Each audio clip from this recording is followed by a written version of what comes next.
276वीं कड़ी, उनके ख़त और आप।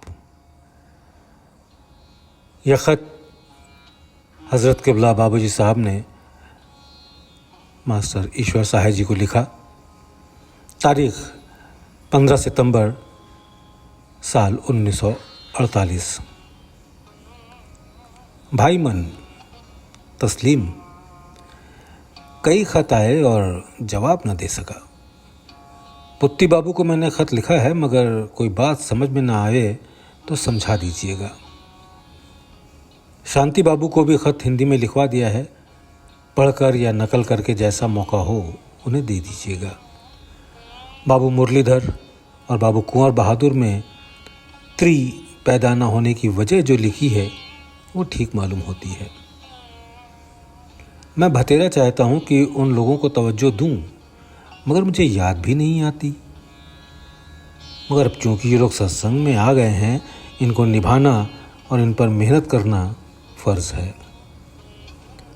आप इनको दो तरह की तवज्जो वक्त वक्त पर अगर दिया करें तो मुमकिन है कि चल निकलें। एक ये कि ईश्वर से मोहब्बत पैदा हो रही है, दूसरे वैराग्य की फिरना हो रही है। वैराग्य की तवज्जो अभी कम दीजिएगा, क्योंकि इसका मयार यानी स्तर कायम रखना पड़ता है। हालांकि तजुर्बा ये सब सिखा लेता है। अगर ये दोनों शख्स ईश्वर की याद में रोया करें, चाहे शुरू में फर्जी तौर पर सही, और उसके सामने सब ऐब व हुनर और कमज़ोरियाँ अपनी रख देवें तो बड़ा फ़ायदा हो। आपने जो हालात लिखे हैं जाहिर करते हैं कि अभी हालत अब्द की शुरुआत ही है। ज़्यादा बढ़ी नहीं, मगर इससे नीचे की कैफियत ज़रूर बढ़ चुकी हैं। इरिटेशन इस वक्त मेरे ख्याल में आ रहा है, और ये यूं और बढ़ जाता है कि मुतज़ाद यानी अपोजिट बातें मिलने पर हालत में डिस्टर्बेंसेस पैदा होते हैं। घर गृहस्थी के मामलात में इंतज़ाम का लिहाज रखते हुए चिकना घड़ा बन जाना चाहिए। अगर कहीं कोई शख्स अपनी ये हालत डेवलप करे, और पुत्ती बाबू के लिए ख़ासकर लिखता हूँ कि गैरत इख्तियार करें। गैरत के मायने ये हैं कि दूसरे के कहने सुनने पर अपना ही कसूर दिखाई पड़ना और फिर चुप हो जाना। बाबू सरदार सिंह को एक ख़त मैंने वैसे ही लिख दिया था, वो जवाब दें या न दें ये उनका काम। इस पर आपको पूर्व ज़िद नहीं होना चाहिए। मेरा मतलब तो ये है कि किसी तरह से उनका काम बने।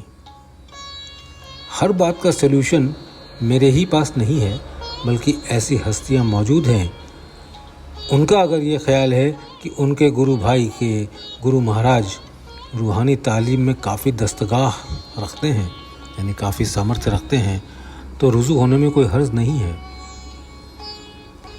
मेरा मतलब तो ये है कि वो मेहनत करें और ईश्वर को याद करें, ख्वाह मेरे ज़रिए ख्वाह किसी और के। जिसका हिस्सा जहाँ है वो वहीं पहुँचता है। मैं पंडित जी की किताब पढ़वा कर सुन रहा हूँ और सेहत भी करता जाता हूँ, यानी करेक्शन भी करता जाता हूँ। बहुत जल्द ख़त्म करके भेज दूँगा। किताब अच्छी है। बच्चों को दुआ, फ़कत दुआ गो रामचंद्र। मुकर्रर। अजीज़म जगन का हाल भी पंडित जी साहब से मालूम हो गया। अगर परमिट कागज़ात ना मिले तो फ़ौरन किताबों में छपाई, तो फ़ौरन में किताबें छपवाई जाएं। कागज़ के दाम नहीं मालूम क्या होंगे। लखनऊ के नामी प्रेस से वहाँ आप उर्दू की किताब देना चाहते हैं, ख़त डालकर फ़ॉरेन पेपर्स की कीमत दरियाफ्त कर लीजिए। जिन बातों से आप हरी को अलहदा रखना चाहते हैं उसको उन्हीं से दिलचस्पी है, इसलिए उसे ये चीज़ें नहीं चाहिए। आप उसको बहुत से कामों में रिलीफ देना चाहते हैं ताकि उसको फ़िक्रों से निजात मिले और तंदुरुस्ती पर अच्छा असर पड़े, मगर उसको उसी में रहने से अच्छा लगता है। यही वजह है कि उसको चैन नहीं मिलता। इसका कोई इलाज नहीं है जब तक कि वो खुद ना बोझ देवे। रामचंद्र।